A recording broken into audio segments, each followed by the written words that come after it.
celebration of life. Hi, welcome to Simcha, a celebration of life. I'm your host, Eitan Berger.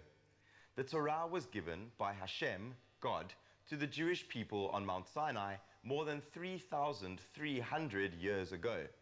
The giving of the Torah was a far-reaching spiritual event, one that touched the essence of the Jewish soul for all time. Our sages have compared it to a wedding between Hashem and the Jewish people, and thus, every year on the festival of Shavuoth, we renew our acceptance of Hashem's gift, the Torah. Rabbi Pinny Hecht shares with us some insights into this festival.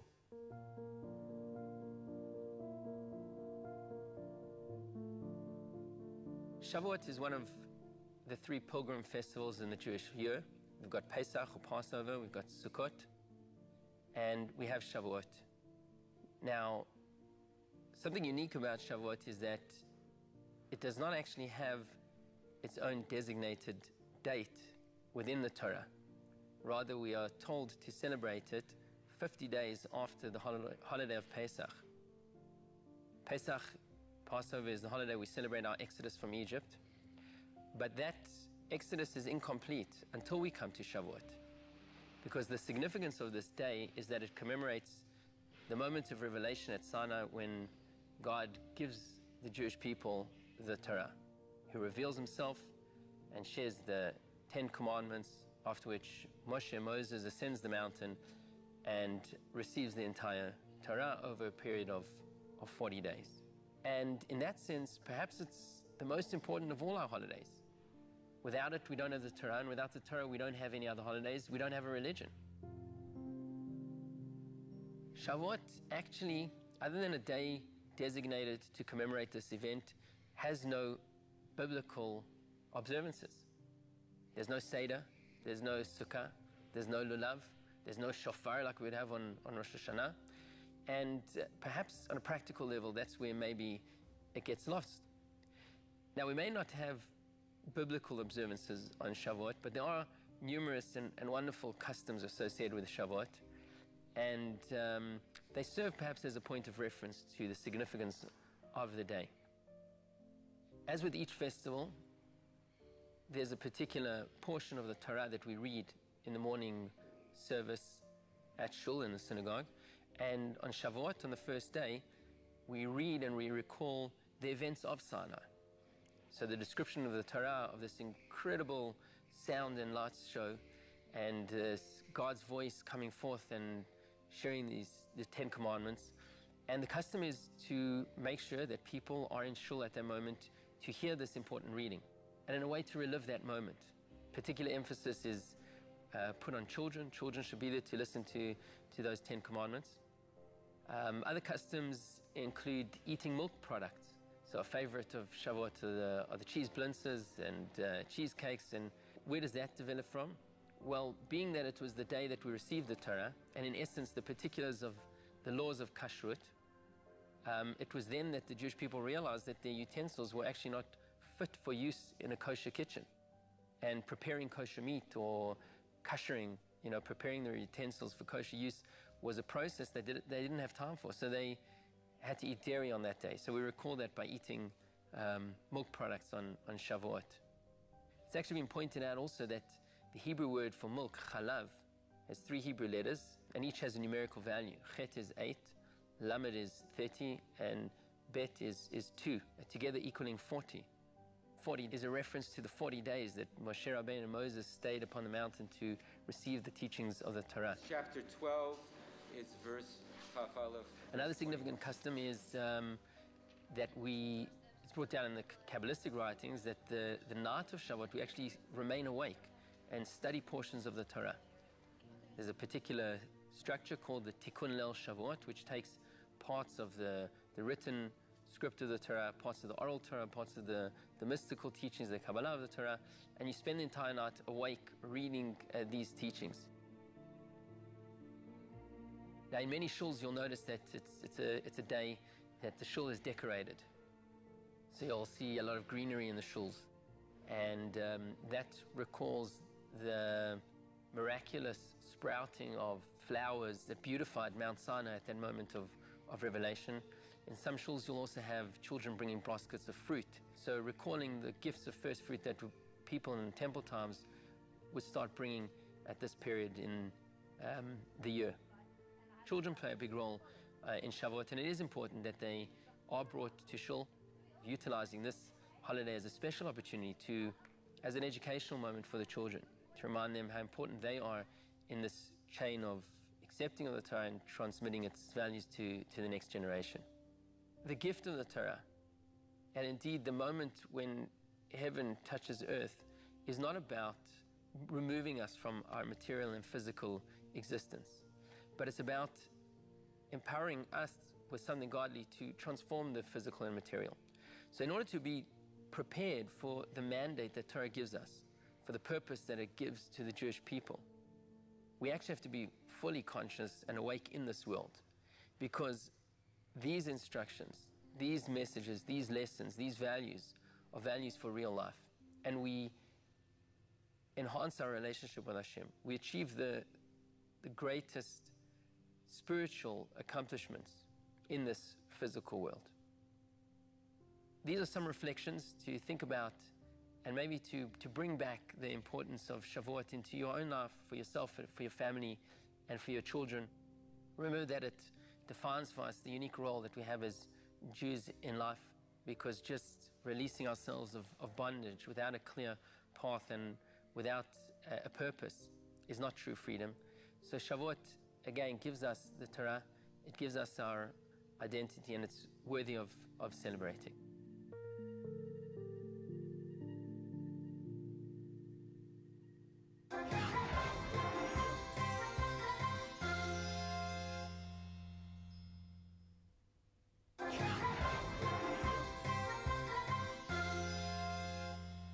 In Song of Songs, the Torah is likened to milk, as verse 4:11 says, "Like honey and milk, the Torah lies under your tongue." Just as milk has the ability to fully sustain the body of a human being, for example, a nursing baby, so too the Torah provides all the spiritual nourishment necessary for the human soul. Today, in Cooking with Suisa, Debbie shares with us a special Shavuot dish, cheese borekas.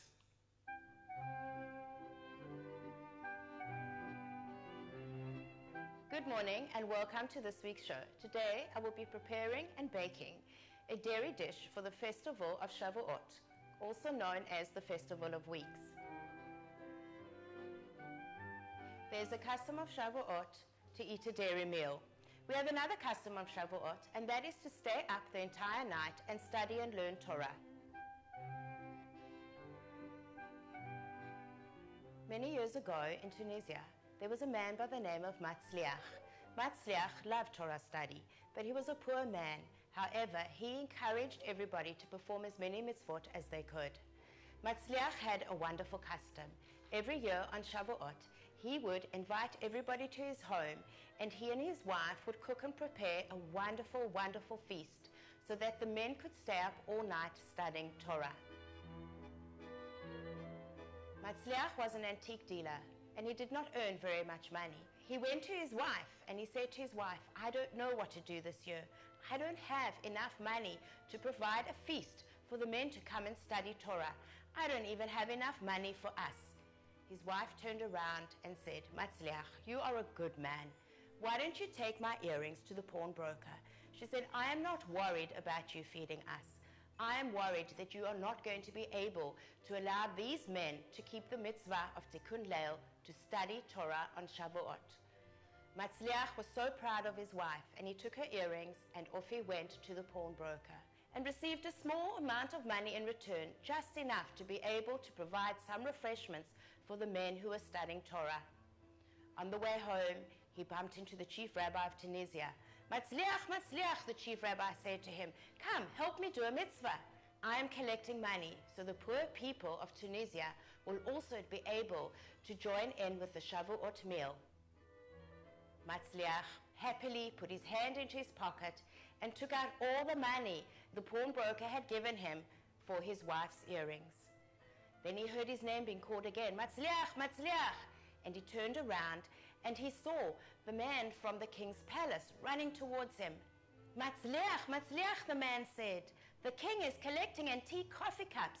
You're an antique dealer. Please, please, will you find these coffee cups for the king? He will surely reward you. Matzliach went and he searched the whole town. Eventually, he found the coffee cups. He went to the king's palace and he knocked on the door. Matzliach, you have found me the coffee cups. How much do I owe you?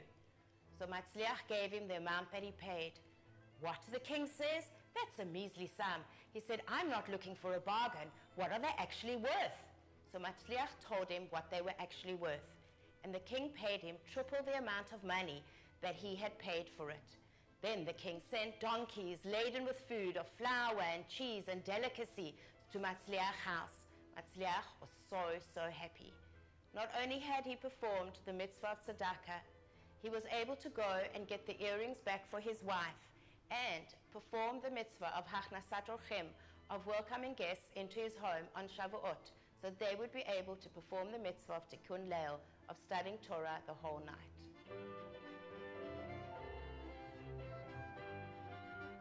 For this recipe, we will need some peeled and boiled potatoes, some flour, some grated yellow cheese, some eggs, pepper, salt, ice cold water, and oil. We will be starting off this dish by making the dough. Take the flour and put it into our mixing bowl with a little bit of salt, your oil, and your ice water.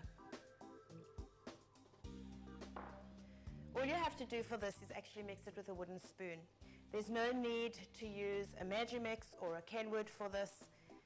For centuries, Sephardi Jewish women have been making this recipe to feed their guests at Simchas and at bar mitzvahs and weddings and Shavuoth. In fact, it's a very common delicacy that is used on Shavuoth within the Sephardi custom.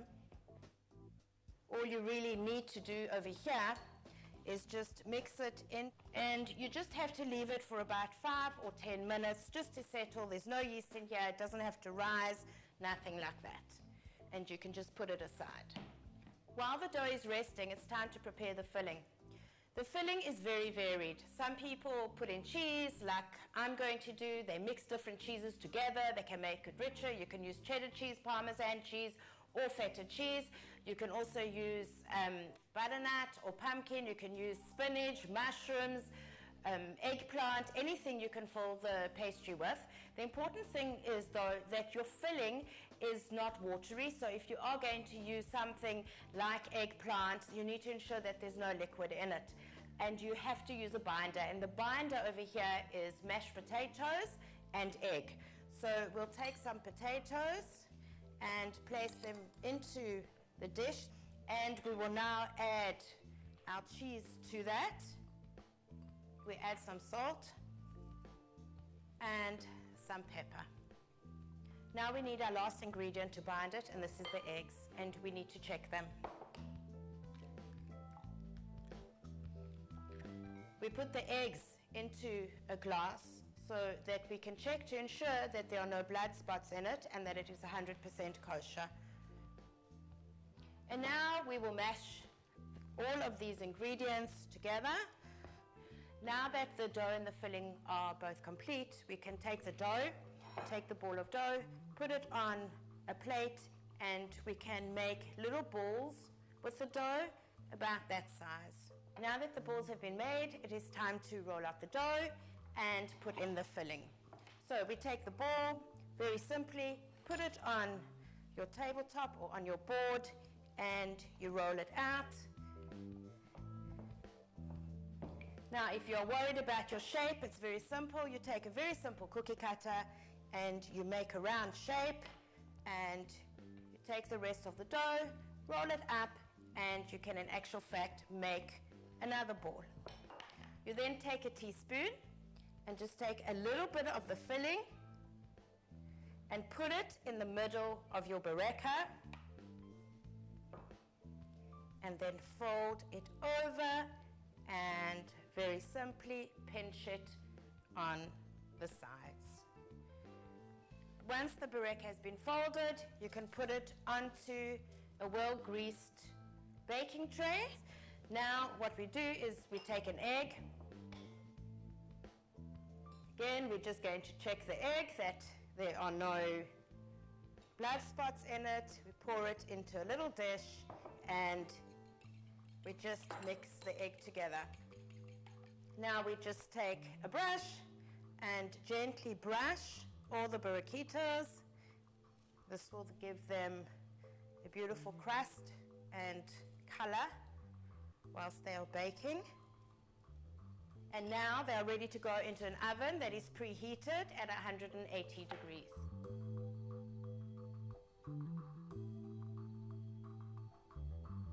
After about 20 minutes or until your burekas are golden brown, you can take them out of the oven and b'te'avon, enjoy your treat.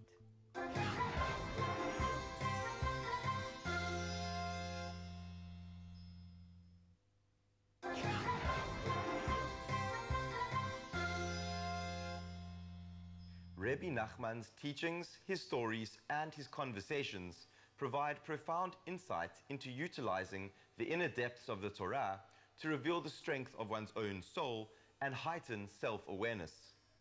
The Shakuf-led Hadvarim workshops aim to bring Rebbe Nachman's wisdom and advice to Jewish men and women from all walks of life and from all levels of religious observance.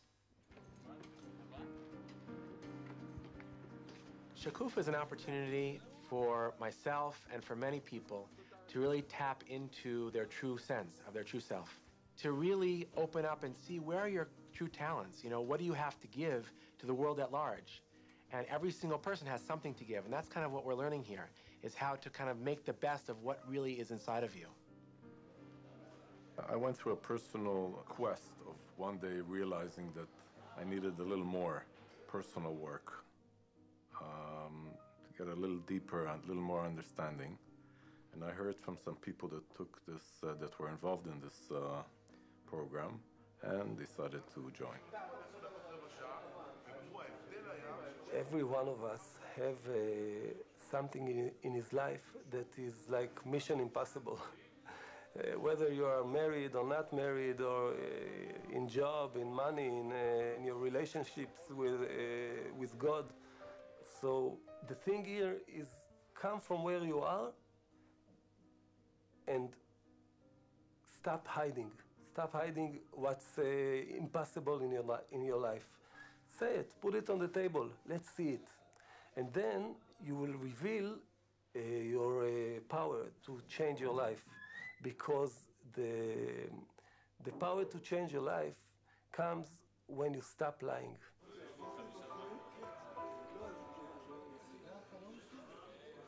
Basically, the main focus of the whole thing is to understand yourself. And so the methodology, basically what it does is it gets you to open up and go through your own life and your own experiences to understand so much more about yourself, to be in touch with who you really are, as opposed to who you're pretending to be to the world at large. Rabbi Nachman said, don't be afraid. There is the truth. Say it, put it on the table. But then, after you do it, you will reveal deepest layer in yourself, which is the ultimate truth. And the ultimate truth is very, very pure and divine. Let's see the good, let's see the bad, let's talk, let's open the heart, and then things come out. I really understood a lot more about myself, about how to listen and how to admit weaknesses and how to basically say, I don't know what to do here and I need help from other people. The main change, which eventually took me into other changes, was understanding of who I am. If I choose to be strong, to be good, to be positive, I can change my life, I can move everything towards good. So Shakuf gave me this tool of going back to my childhood and really understand that that was just a conclusion of events that took place in my childhood, and this is not who I am. This is just a a label that I gave myself and lived with it for almost all my life. You can choose to love, you can choose to be happy, you can choose to be fulfilled, you can choose to give yourself to everything. Each person has to see the amazing qualities in themselves and in the people that they deal with. When you realize that someone in front of you is amazing, you'll do anything for them. Because there's removal of so many masks and layers that now you're more clean, you're more pure in your intention, in your connection, in your prayers. Everything here really has a purpose. And then if I can understand what's happening to me, then I can actually help other people. And I think that that's maybe the biggest message here, is a message of giving, is that we have to stop being takers and start being givers.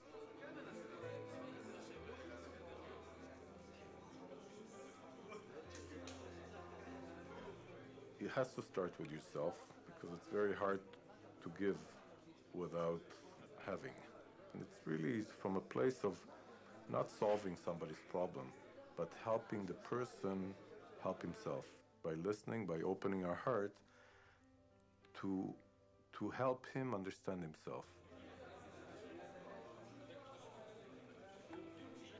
When you are honest with how you feel, when you open up your emotions, you become more able to deal with real life, and actually people are able to understand you better.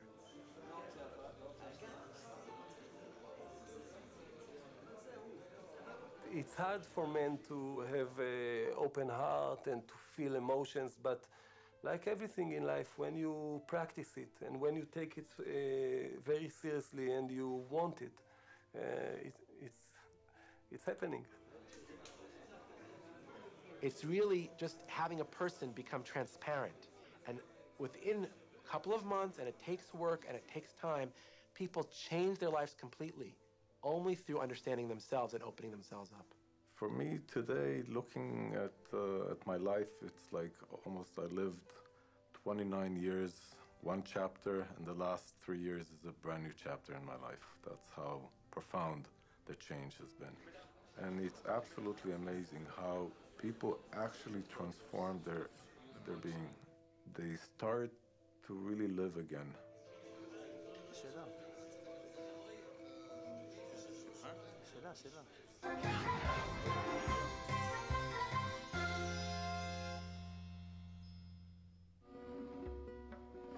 In this week's Mishnah from Pirkei Avot, chapter 6, verse 4, it is stated, "Such is the way of Torah. Bread with salt you shall eat, water in small measure you shall drink, and upon the ground you shall sleep. Live a life of deprivation and toil in Torah. If so you do, fortunate are you, and good is to you. Fortunate are you in this world, and it is good to you in the world to come." Sadly, we've come to the end of this week's episode of Simcha. As always, it's been an absolute pleasure to have you join us. We love hearing from you, so please find us on Facebook at Spirit Sister Productions and drop us a line. From myself, Eitan Berger, and the whole team here at Simcha, we wish you a Chag Sameach and a great week.